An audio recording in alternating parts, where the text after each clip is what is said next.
Halo, selamat malam, saudara-saudara. Halo, halo. Malam, Pak. Oke, oke kita lanjutkan, saudara ya, materinya ya. Malam, Pak. Ya, oke. Karena UAS kita ini tanggal 11 Agustus ya, jadi kita punya cukup waktu untuk mengejar materi ya. Jadi itu Anda semua standby di itu grup supaya nanti saya update mengenai pengganti daripada perkuliahan yang telah cukup lama saya tinggalkan ya. Oke, saudara-saudara, kemarin kita membahas mengenai framework ya, kerangka kerja di dalam membangun sistem informasi. Jadi membangun sistem informasi itu selain butuh metode, ya, tapi juga yang lebih penting lagi adalah membutuhkan kerangka kerja, di mana kerangka kerja itu menjadi acuan di dalam kita menentukan tahap-tahap membangun sistem informasi, ya, mulai dari development, testing hingga production, ya, di mana development itulah yang tahap yang krusial. Karena tahap development itu adalah tahap di mana kita diminta ya secara itu kerangka kerja ini ya untuk memahami kebutuhan user ya. Nah, ternyata kebutuhan user kita ini adalah sifatnya adalah bukan pribadi ya, tapi lebih besar lagi adalah kebutuhannya adalah dalam bentuk skala itu institusi, lembaga atau juga organisasi, di mana institusi, lembaga, organisasi atau juga perusahaan ya kan itu memiliki ya kan berbagai macam variasi proses bisnis atau administrasi yang berbeda-beda satu sama lain. Jadi Anda di sini saudara-saudara diminta untuk bisa memahami kebutuhan mereka. Jadi untuk bisa memahami kebutuhan mereka itulah itu kemarin saya jelaskan kepada Anda ya tahapan-tahapan yang harus dilakukan ya mulai dari analisa kebutuhan ya kemudian target tujuan ya agar kita bisa semakin presisi di dalam menyediakan sistem informasi yang akan kita bangun.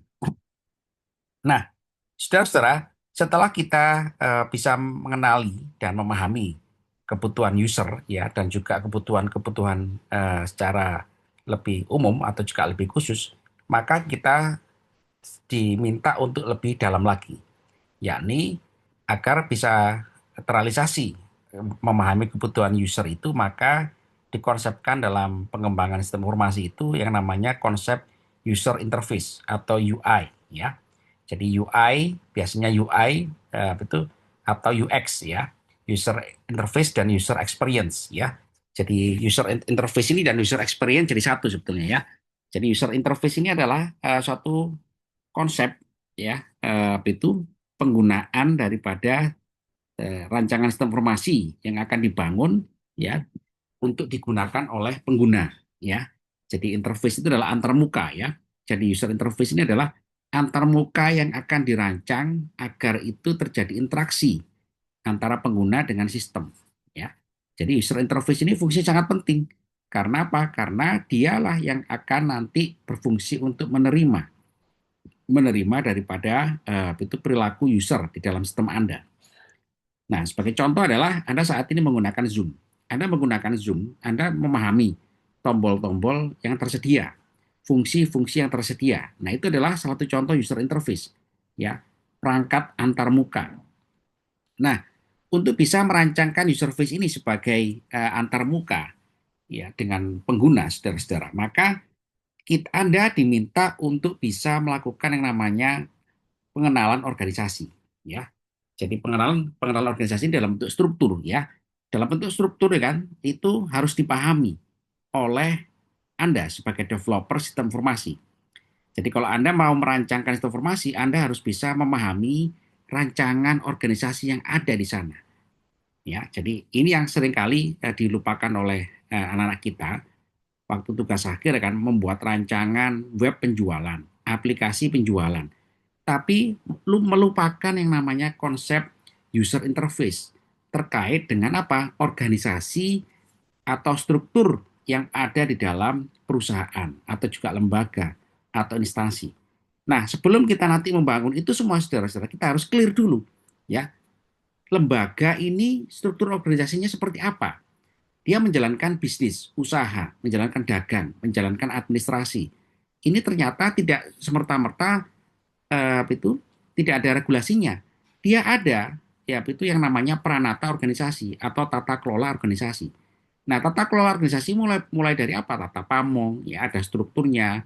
Strukturnya itu kalau perusahaan itu ada komisaris, ada direktur gitu ya, hingga ada itu manajer-manajer di bawahnya, ada kepala unit, ada kepala kepala operasi sampai ke karyawan, sampai ke sampai ke pedagang secara langsung.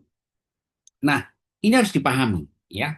Jadi kalau Anda menyediakan sistem informasi, kalau tidak memahami struktur organisasi di lembaga yang ada atau juga institusi ya yang menjalankan proses bisnis atau administrasi, maka Anda tidak dapat ya merancangkan sistem informasi itu dengan tepat ya.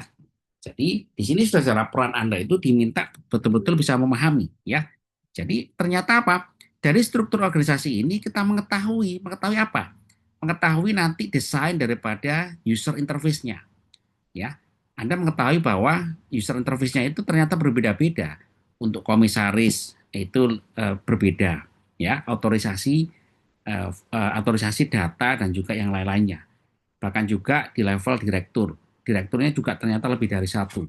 Di level katakanlah itu manajer itu juga berbeda-beda karena manajernya itu operasionalnya bermacam-macam. Ada operasional sales, ada operasional operasi, ada operasional keuangan, ada operasional sumber daya manusia, ada operasional marketing, ada operasional distribusi, ada stok itu ada pergudangan, ya dan macam-macam. Jadi struktur organisasinya ternyata banyak sekali. Dan struktur organisasi ini saudara-saudara mensyaratkan bagi Anda mendesain sistem informasi itu user interface-nya ternyata berbeda-beda. Ya, user interface-nya berbeda-beda. Artinya apa? Bisa jadi adalah fungsinya yang berbeda. Ya, jadi fungsi yang berbeda itu mensyaratkan autorisasi yang berbeda-beda.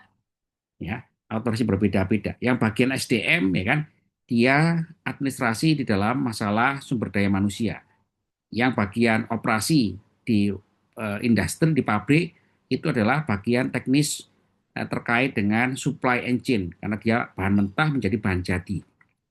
Dia otorisasi proses yang ada di situ. Yang keuangan terkait dengan keuangan semuanya. Mulai dari penjualan, revenue, utang dan sebagainya dan sebagainya. Yang bagian penjualan itu terkait dengan data-data semua penjualan. Yang bagian dari itu pergudangan semuanya adalah pergudangan, inventory dan lain-lain sebagainya. Nah, ini saudara-saudara mensyaratkan apa? Usernya berbeda-beda. Tapi itu dalam satu kesatuan sistem rancangan sistem informasi. Nah, dari sini saudara-saudara kita belajar bahwasanya sistem informasi nanti itu usernya berbeda-beda. Ya. Nah, untuk bisa memahami itu kan tugas Anda adalah memahami struktur organisasi. Ya, ini ya, get the organization chart. Ya, memahami struktur organisasi sangat penting.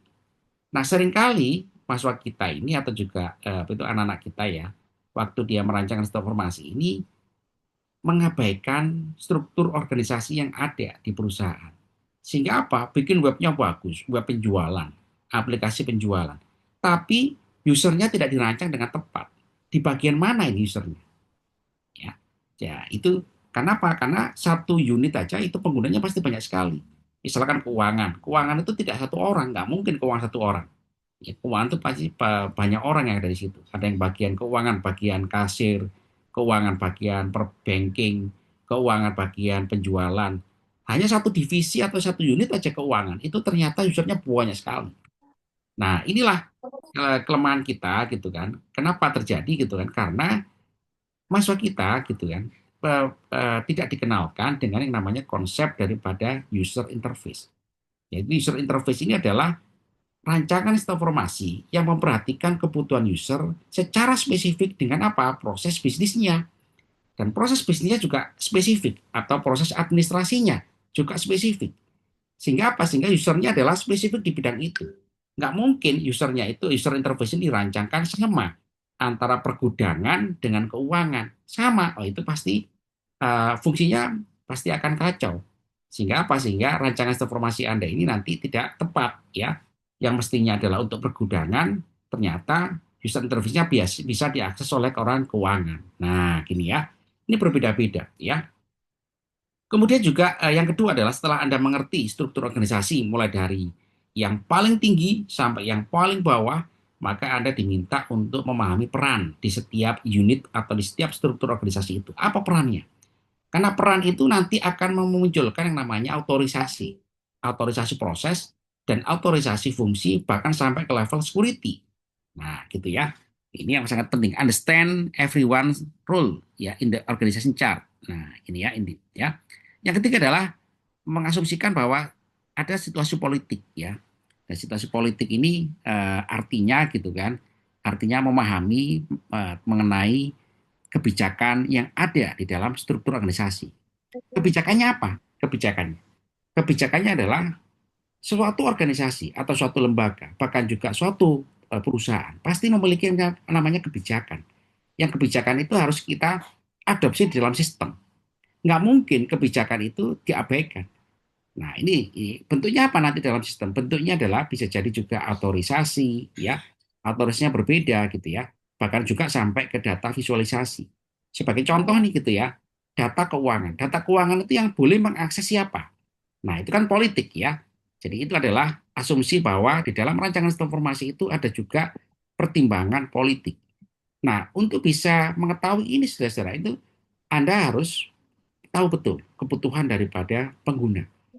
Sebagai contoh, data keuangan itu nggak mungkin terbuka, diakses oleh semuanya. Pasti itu adalah hanya di dalam unit-unit tertentu yang boleh mengakses, ya, atau juga di dalam struktur organisasi itu hanya diautorisasi oleh bagian-bagian tertentu, ya. Sebagai contoh, komisaris, direktur juga sama. Direktur bagian keuangan, bahkan juga komisaris, ya komisaris yang terkait mungkin juga keuangan. Nah, ini adalah untuk bisa memahami ini saudara-saudara, tentu kita harus sedekat mungkin ya dengan user ya. Jadi user itu semakin nyaman dengan Anda. Oh, ternyata rancangan sistem informasi ini desain khusus untuk keuangan. Tidak boleh ada akses yang lain kecuali orang-orang tertentu atau juga unit-unit tertentu yang bisa mengakses dan juga memproses atau juga melakukan fungsi yang ada di dalam rancangan sistem Anda. Nah, gitu ya.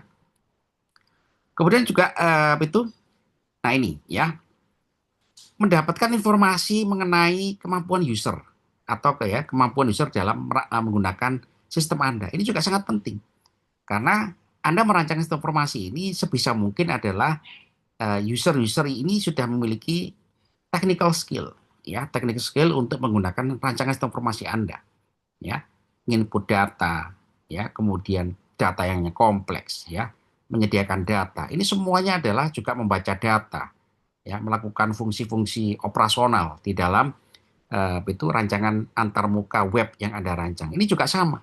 Anda harus mendapatkan gambaran, ya.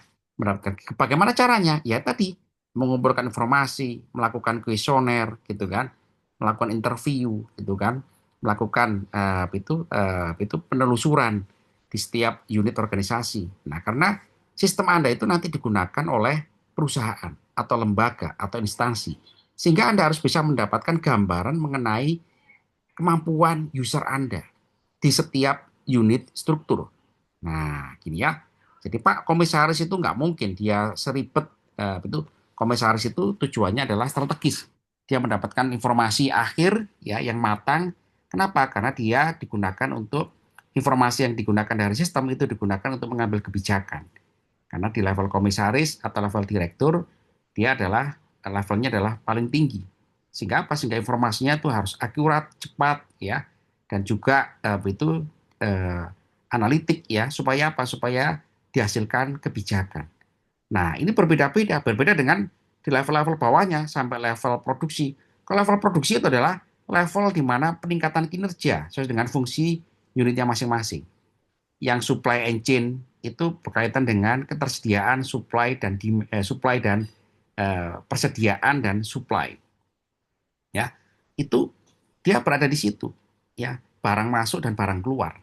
Ya, itu ada di situ. Jadi dia urusannya barang gitu aja. Jadi sistem yang Anda rancang itu adalah terkait dengan supply barang, ya.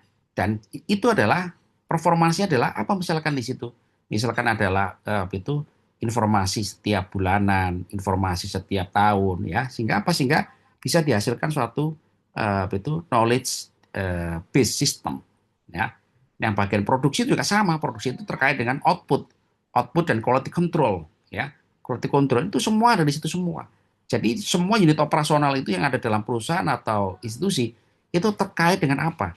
Terkait dengan peningkatan kinerja di setiap unitnya masing-masing.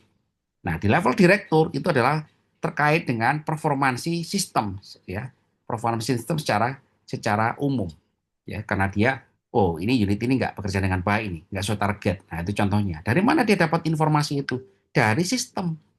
Di level di level komisaris perusahaan, ya, atau lembaga, level CEO, ya, itu levelnya adalah paling tinggi, ya, dia menggabungkan semua data dari semua unit dari direktur, sehingga apa, dihasilkan data analitik. Nah, dalam bentuknya apa, visualisasi misalkan, ya, visualisasi yang menggunakan konsep Tableau misalkan. Nah, sehingga apa? Sehingga datanya data analitik. Berarti di level daripada user experience atau user interface, di level komisaris itu adalah sudah menggunakan data science atau juga data analitik. Bahkan lebih tinggi lagi adalah konsepnya adalah business intelligence. Nah, kenapa? Karena fungsinya di situ adalah digunakan sebagai apa? Strategic, ya, action seperti itu, ya. Oke, ya. Kemudian untuk memastikan dari langkah 1 dan 4 tadi itu, Anda mengajukan satu rancangan untuk mengajukan konsep user interface, ya. Konsep user interface itu berkaitan apa? Jenis-jenis usernya, autorisasinya, jenis fungsi operasional yang disediakan, ya, customize dengan kebutuhan organisasi, bahkan sampai ke level sistem yang akan disediakan, ya.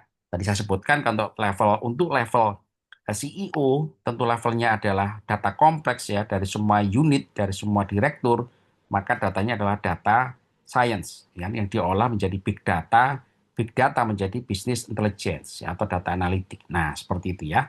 Lalu saudara, halo, halo, Halo Pak, oke, ya, ada pertanyaan saudara, halo, nah, oke, ya. Jadi level of user, ya, itu diatur oleh Anda, ya, diatur oleh Anda di dalam sistem menyesuaikan kondisi yang ada di dalam lembaga atau perusahaan.